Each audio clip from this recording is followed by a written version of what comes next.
অশ্লীল ভাষাৰে মোক বেয়াকৈ গালি পাৰিছে তেখেতে ডিলিটো কৰিছে তেখেতক ডিপেণ্ড কৰি মই টাইটেনিকখন আগবঢ়াই নিব নোৱাৰোঁ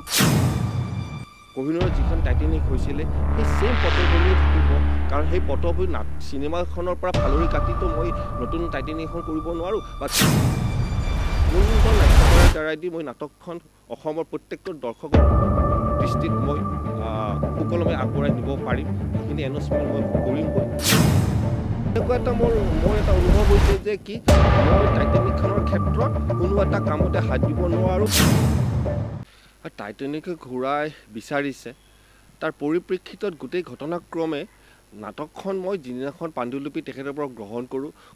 সন্মান সহকাৰে নাটকখন মই তেখেতৰ পৰা গ্ৰহণ কৰিছিলোঁ আৰু সেইখিনি সময়ত তেখেতৰ চকু পানী ওলাইছিলে আৰু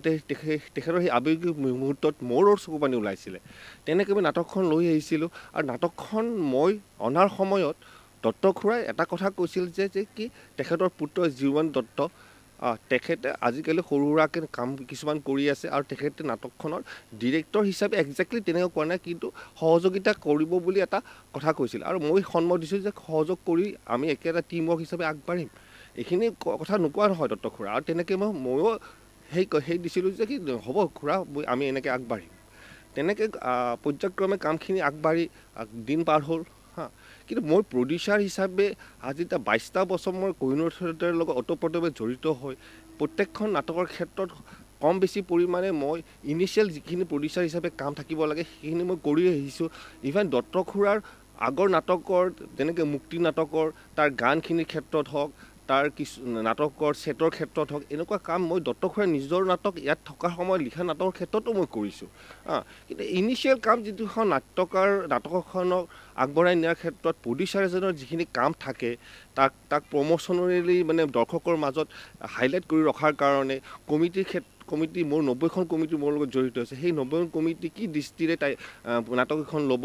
এনেকুৱা কিছুমান চিন্তা চৰ্চাই প্ৰডিউচাৰে কিছুমান কাম কৰে এতিয়াও বেলেগ থিয়েটাৰ প্ৰডিউচাৰ কৰে আৰু মই যোৱাটি 22 বছৰে সেই কামখিনি মই কৰি আহিছোঁ আৰু এই বছৰ সেইখিনি কাম কৰিছোঁ মই তাত পিছত গম পালোঁ যে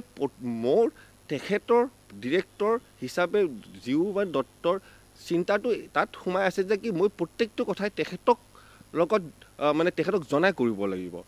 মোৰ কথাটো কৈছে আজি মোৰ যি 22টা বছৰৰ সৰুকৈ যিখিনি এক্সপিৰিয়েঞ্চ মোৰ হৈছে সেইখিনি ক্ষেত্ৰত মই যিখিনি প্ৰডিউচাৰ হিচাপে কৰিবলগীয়া কাম আছে সেইখিনি কৰাৰ বাহিৰত মই কৰিব যোৱা নাই ডিৰেক্টৰ হিচাপে তেখেতে ডিৰেক্টৰিয়েল কামখিনি কৰাৰ কাৰণে আমাৰ ৰিহাৰ্চেল পিৰিয়ডত যিটো জুলাইত হয় জুলাইৰ সময়ত তেখেতে আহি স্ক্ৰিপ্টখনৰ লগত কিবা যদি সাল সলনি কৰি হ'লেও এটা নতুন ৰূপত আগবঢ়াই নিয়াৰ কাৰণে যিখিনি কাম আছে সেইখিনি কামৰ এটা সময় আছে আৰু সেইখিনি কামৰ সময়ত মই তেখেতৰ লগত বহি ভালকৈ কামখিনি আগবঢ়াম বুলি ভাবিছিলোঁ কিন্তু এতিয়া এনেকুৱা এটা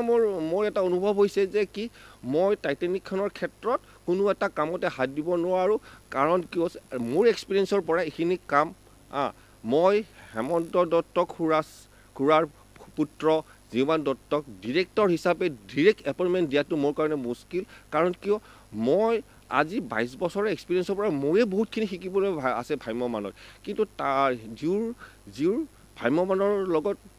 যিখিনি চিনাকি পৰিচয় হ'ব পাৰে থিয়েটাৰ চাইছে কিবা কিন্তু ইয়াৰ ভিতৰৰ লগত জড়িত হোৱাৰ তেখেতৰ এক্সপিৰিয়েঞ্চটো খুবেই কম আৰু তথাপিও মই এজন বন্ধুত্বৰ খাতিৰত তেখেতৰ ইনভলভমেণ্টটো মই বিচাৰিছিলোঁ কিন্তু আজি চামহাও যিটো ৱেডিত আৰু ইনিচিয়েলি আজি মই দত্ত খুৰাই মই অলপ বেয়াকৈ কমেণ্ট পাছ কৰা কথা কৈছে নিউজত কৈছে বাইটত কৈছে মই চিৰিয়াছলি স্পিকিং দত্ত খুৰা বা টাইটেনিকৰ এগেইনষ্টত কোনো ধৰণৰ একো বেয়া মন্তব্য মই প্ৰকাশ কৰা নাই একো ধৰণৰ মন্তব্য মই দিয়া নাই মই বেটাৰ হোৱাৰ কাৰণে আজি যে মই প্ৰমোচনেল কামটোত বম্বেত পঠাইছোঁ 1,20,000 নে 30,000 মান টকা এটা খৰচ গৈছে ক্ৰমাছত কৰিছোঁ কি মই দত্ত খুৰাৰ নাটকখন বেয়া হোৱাৰ কাৰণে কৰিছোঁ নেকি মই নাটকখন বেয়া হোৱাৰ কাৰণে কৰা নাই এই যিখিনি খৰচ কৰিছোঁ নাটকখন বেটাৰ হোৱাৰ কাৰণেহে কৰিছোঁ মই নাটকখন বেয়া হোৱাৰ কাৰণে কৰিছোঁ মই নাটকখন ভালৰ কাৰণে কৰি আছিলোঁ আৰু মই ইনিচিয়েলি প্ৰথম এনাউন্সমেণ্টটোৰ পিছত যেতিয়া মই এনাউন্সমেণ্টটো দিলোঁ আপোনালোকেও মোক বাইট ল'ব আহিছিলে বাইটখিনি মই দিয়াৰ পিছদিনাখনে মই জীৱান দত্তৰ ডাইৰেক্টৰৰ নামটো মোৰ মুখেদি কিয় মোৰ মুখেদি নোলাল সেই প্ৰশ্ন কৰি জীৱান দত্তই মোক 3টা ভইচ মেছেজত খুব বেয়াকৈ গালি পাৰিছিলে তাত অশ্লীল ভাষাৰে মোক বেয়াকৈ গালি পাৰিছে, তেখেতে ডিলিটো কৰিছে। কাৰণ ৰিজন কিয় তেখেতৰ নামটো মই নক'লোঁ, তাৰমানে এইটো হ'ল আইডেণ্টিটি ক্ৰাইচিছ। পৰিচয় এটা তাক লাগে আৰু সেইটো সুৰুঙা হিচাপে টাইটেনিকখন তেখেতৰ বিচাৰিছে, ময়ো সহযোগ কৰিলোঁ। কিন্তু ইটছ এণ্ড এভৰি প্ৰস্পেক্টত নাটকখনৰ প্ৰত্যেকটো দিশত তেখেতে যিটো ধৰণে ইনভলভমেণ্ট বিচাৰিছে, সেইটো ইনভলভমেণ্টৰ কাৰণে তেখেতৰ এক্সপিৰিয়েঞ্চ মাষ্ট বি ডিয়াৰ, আৰু সেইখিনি তেখেতৰ এতিয়ালৈকে এক্সপিৰিয়েঞ্চ হোৱা নাই। আৰু সেই ক্ষেত্ৰত মই টোটেলি তেখেতৰ ডিপেণ্ড কৰি মই টাইটেনিকখন আগবঢ়াই নিব নোৱাৰোঁ। আৰু সেইকাৰণে যিহেতু টাইটেনিকখন ঘূৰাই বিচাৰিছে, আৰু এইখন শ্ৰদ্ধা সহকাৰে দত্ত খুৰাৰ নাট্যৰূপ, কিন্তু নাটকখনৰ অৰিজিনেল ষ্টৰি লাইন, তাৰ কেৰেক্টাৰ, তাৰ গোটেইখিনি টেকনিক এইখন হ'ল জেমছ কেমেৰুনৰ। আৰু সেই জেমছ কেমেৰুনৰ চলচ্চিত্ৰখনৰ পৰা নাট্যৰূপ দিছিল দত্ত খুৰাই। আৰু এতিয়া মই নতুন ৰূপত 98ত কোহিনুৰত যিখন টাইটেনিক হৈছিলে, সেই ছেইম পটভূমিয়ে থাকিব। কাৰণ সেই পটভূমি চিনেমাখনৰ পৰা ফালৰি কাটিতো মই নতুন টাইটেনিক এখন কৰিব নোৱাৰোঁ, বা দত্ত খুৰাই এখনৰ নতুন টাইটেনিকৰ ৰূপ দিয়া নাছিলে। সেইখন কাহানীৰে, সেইখন চলচ্চিত্ৰৰে নাট্যৰূপ দিছিলে। আৰু এতিয়া মোৰ 98ত ঘটি যোৱা টাইটেনিকখনে যি